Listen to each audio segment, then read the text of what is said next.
First tonight, as the trauma in Gaza continues, the diplomatic dial shifts and we enter a new stage in the international political backlash against Israel, with Norway, Spain and Ireland announcing that they'll formally recognize Palestine as an independent state next week. The Norwegian Prime Minister, Jonas Gahr Støre, said the move was a means of supporting moderate forces which had been losing ground in what he called a protracted and brutal conflict. He said there can be no peace in the Middle East without both the Palestinians and the Israelis having their own states. In other words, a two-state solution. The Spanish Prime Minister, Pedro Sanchez, said the Israeli Prime Minister, Benjamin Netanyahu, was putting the two-state solution at risk with what he called his policy of pain and destruction in Gaza. In his response, the Israeli Foreign Minister, Israel Katz, said the move endangered his country's security and said he was recalling Israel's ambassadors from Oslo, Madrid and Dublin. But Hamas hailed the move, and the presidency of the Palestinian Authority called on other European countries to recognize Palestine in order to achieve a two-state solution based on international resolutions and the 1967 borders. I stood on these same steps with Prime Minister Sanchez of Spain when we said that the point of recognizing the state of Palestine was coming closer. That point has now arrived. Today, Ireland, Norway and Spain are announcing that we recognise the state of Palestine. Each of us will now undertake whatever national steps are necessary to give effect to that decision.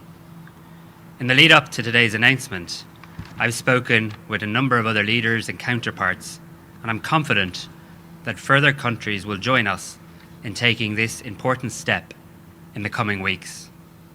This is an historic and important day for Ireland and for Palestine.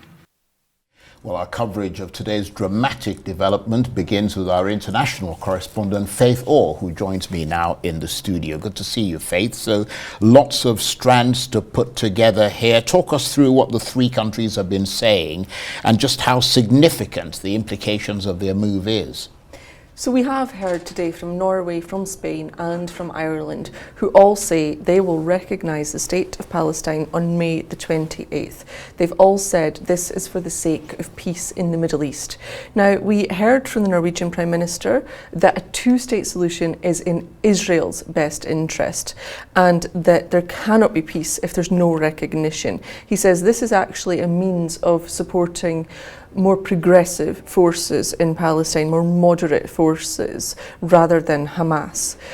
Spain's Prime Minister, Pedro Sanchez, when he made the announcement in Parliament, there was a round of applause. He has accused Netanyahu of putting the two-state solution in danger, using a policy of pain and destruction in Gaza. We also heard from the Irish Taoiseach Simon Harris. He says he is unequivocal in recognising Israel's right to exist. He is calling for all of the captives to be returned, but he also said it's important to recognise that Hamas is not the Palestinian people. He says the two-state solution is the only way out of this generations of a cycle of violence, of intimidation, retaliation, resentment. So that's what we've been hearing from all three of those leaders today. And obviously, they've coordinated this move, these three countries, to make a bigger political impact. Well, exactly. So we heard from Norway first. They led the way in coordination with Spain and with Ireland.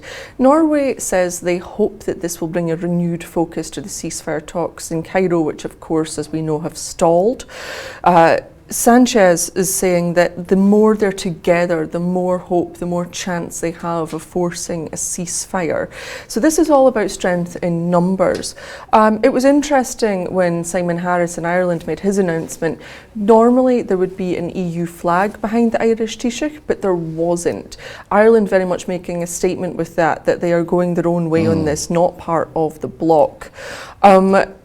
It's unsurprising, really, that Norway is leading the way on this, considering that they are the first European country to say if the arrest warrant is issued for Benjamin Netanyahu, they would enact it. So they're all making the point that this isn't just about the war, but about a problem that has been an issue for decades. This, what to do about the Palestine and Israel situation. The Palestinian Authority, we heard from them, they said that Norway, Spain and Ireland have demonstrated unwavering commitment to justice for the Palestinian people by making these announcements today. But I suppose the crucial question is, how much has this shifted the diplomatic dial? I'm wondering whether it's possible that other countries will join them in the coming days. Well, it's interesting, before this announcement, only 9 European countries had actually supported Palestinian statehood, and most of them made that decision in 1988. So things haven't really changed in a while. Simon Harris did say that he hopes other countries will join in the coming weeks. He says he's confident that that's going to happen. Sanchez again says he hopes other Western countries will follow their path. We know that Malta and Slovenia are expected to make similar announcements. We don't know exactly when that is going to happen.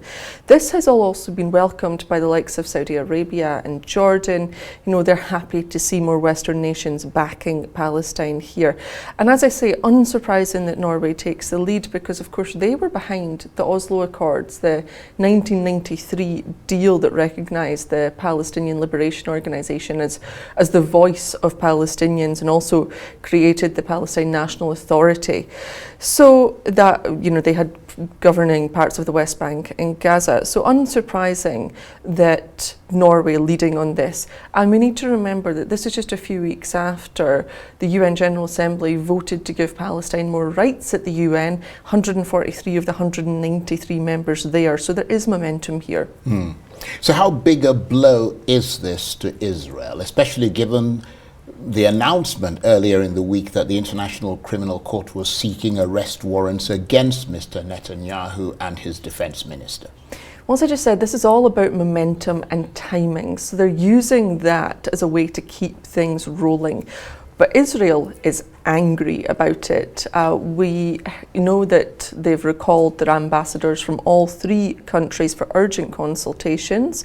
The Foreign Minister, Israel Katz, has said that this will not go over silently, that there will be serious repercussions. He is also summoning the ambassadors for all 3 countries in Israel to be reprimanded. And he has said, as part of that reprimand, they will be watching a video of female soldiers being abducted on October the 7th. So it might not be the biggest blow to them, but Israel are not taking this lying down. But in practical terms, this recognition move isn't going to make much of a difference, is it? I mean, a Palestinian state isn't going to come into existence, is it? Just because 3 more countries say we recognize it. But does it add to the diplomatic pressure that Israel is under? It adds to the diplomatic pressure, of course, but it also doesn't change things on the ground either. I mean, in the West Bank today, Jenin is enduring the 2nd day of a raid by Israeli forces. The humanitarian situation in Gaza continues to deteriorate. So it's not going to change anything immediately, but it does add to that diplomatic pressure, and it does raise the question of the relationships that Ireland, that Spain, that Norway has with other countries as well. Ireland, for instance, is a huge backer of the International Criminal Court. They actually changed their constitution in the early 2000s to support the court. The same court that the US is now attacking. Ireland and the US have a very close relationship. So it'll be interesting to see if Ireland reviews any part of that relationship. For instance, Shannon Airport in the south of Ireland is used frequently by US troops in its military aircraft. If Ireland wanted to deal the US a blow, they would cut that off. So it's going to be interesting to see the fallout of this, not just what Israel does, but the relations between these other countries as well. Faith, thanks very much indeed. Faith Orr is Arise international correspondent. She's talking to me about those dramatic developments around the Palestinians that we heard earlier today, the recognition of the independent state of Palestine by Norway, Spain and Ireland.